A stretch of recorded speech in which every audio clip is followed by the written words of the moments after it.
Okay, guys, before we go on to the next module and you actually start building your funnels, I want to give you some final thoughts, and I want to share with you the one concept, the one philosophy really that completely changed everything for me in terms of marketing my business. Once I started doing this one thing that I'm going to discuss with you in this video, I went from failing to succeeding, and it seemed like it happened almost overnight. So what I want you to realize in this video is that your product is probably not what you think it is. Or at least the product you should be promoting is not what you think it is. Most people make the mistake of going out and marketing their product or their opportunity directly. And this is absolutely the wrong approach in most instances. People are like, oh, come buy my product. It's the best on the market, or it's the cheapest, or it's used by all the celebrities, or people will be like, join my business. We're exploding. We're a ground floor opportunity, or we have an amazing compensation plan. And this is all a bunch of noise, and it's completely the wrong approach. There are so many network marketing companies out there today that you cannot just talking about compensation plans. It just doesn't work anymore. Everybody thinks they've got the best compensation plan. So that is just a bunch of noise. So believe it or not, the thing that actually puts the most money in your pocket is, in all likelihood, it's not the thing that you should actually be promoting directly. People think, well, moving product is what's going to put money in my pocket, or recruiting people in my business is what's going to make it grow and make me rich. So those are the things that I should be talking about. Wrong. Okay, let me give you some examples before I explain this in detail. Let's talk about Las Vegas for a minute. Where is the majority of the money made in Vegas? It's made in gambling, right? Yet that's not what Las Vegas advertises. Vegas isn't in the gambling business at all. They're in the entertainment business. Okay, what does Vegas actually market? Okay, they advertise their product, which is a good time, right? Come to Sin City and party it up and see the lights and experience the shows. What happens in Vegas stays in Vegas. They're not telling you to come to Vegas to gamble. In fact, they advertise everything but gambling. They're actually telling you to come to Vegas, just come to Vegas and have a good time. Oh yeah, and by the way, while you're here, we know that you'll probably spend quite a bit of time and quite a bit of money at our casinos. Okay, let's use another example. How about Subway? Okay, Subway product is sandwiches. And yet, what was the most successful Subway marketing campaign all about? It wasn't about sandwiches at all. It was about weight loss. Okay, they marketed information about how to lose weight. Our sandwiches happen to be this great alternative to all that other greasy fast food. They marketed a problem that lots of people are faced with, and then they positioned their product as the solution to that problem. Okay, so how does this concept relate to you and your business? What should you really be marketing? And the answer is valuable information and solutions to people's problems. That's what you should really be marketing. Okay, Vegas markets valuable information. They market something that people value. People value having a good time, being entertained. That's what they're marketing. People value looking good, feeling great, losing weight. That's what Subway markets. They market valuable information and how to solve somebody's problem. Our sandwiches can be the solution to your weight problem, okay? So instead of marketing your product or your company or your services directly, you should instead market valuable information that would appeal to the people who would want to buy your product. Hey, let me give you some more real-world examples of how you can implement this, how I implement it, in fact. In my offline business, in addition to owning and doing network marketing, I also am a professional photographer.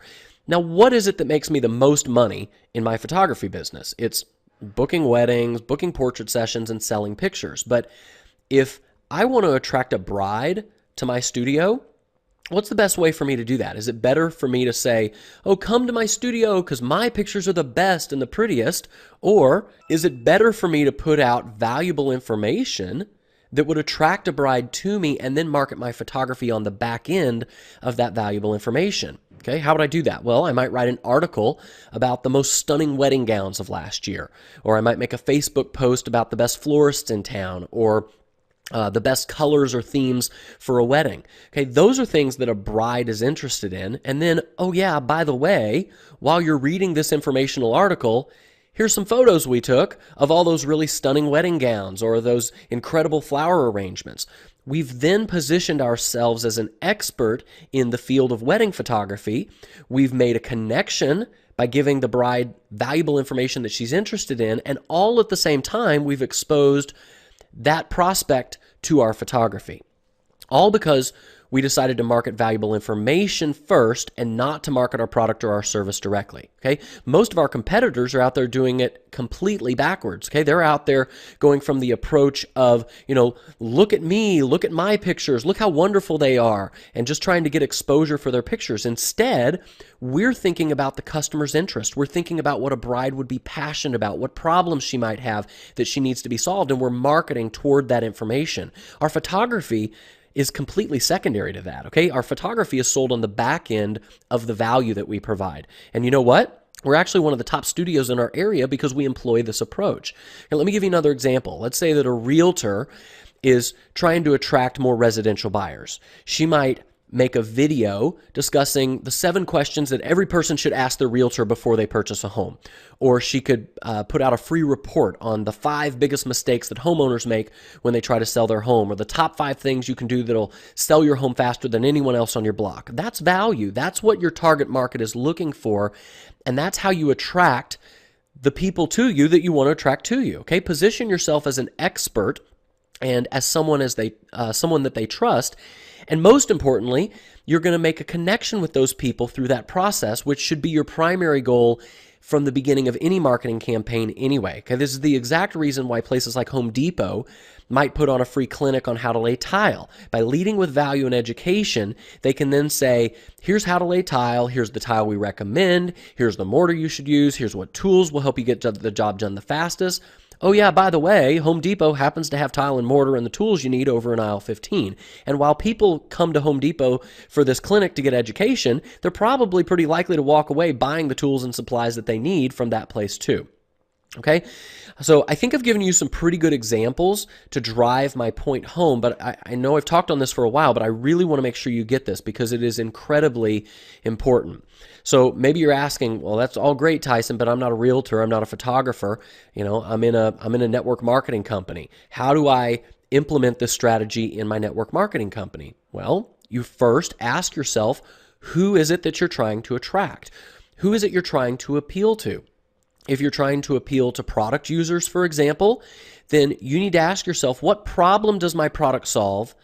And market valuable information about solving that problem. Very similar to the way that Subway used the problem of weight loss to market their sandwiches. Okay, another approach with marketing your product is that you could market valuable information that would appeal to the people who are already passionate about your products, okay? If your product is travel, for example, people who love to travel are often pretty passionate about that subject. Or if your product is whole foods or natural supplements or herbs or whatever, there is a segment of that market that is really passionate about the thing that you're selling. So become an expert on that thing and market to the passion of those people. Your product, there's no product that's going to appeal to everybody, so stop trying to market to everybody and instead pick a market that it does appeal to and simply talk to those people directly, okay? On the other hand, by the way, if you're trying to market your business opportunity, then you need to ask yourself, well, what is the valuable information that I can give to people who are either already involved in a business or who would want to be involved in a business and would want to earn more income? What kind of problems do these people have? And how can I give valuable information that would attract those people? And how can my opportunity offer a solution to their problems? Identify their pain and market to people's pain.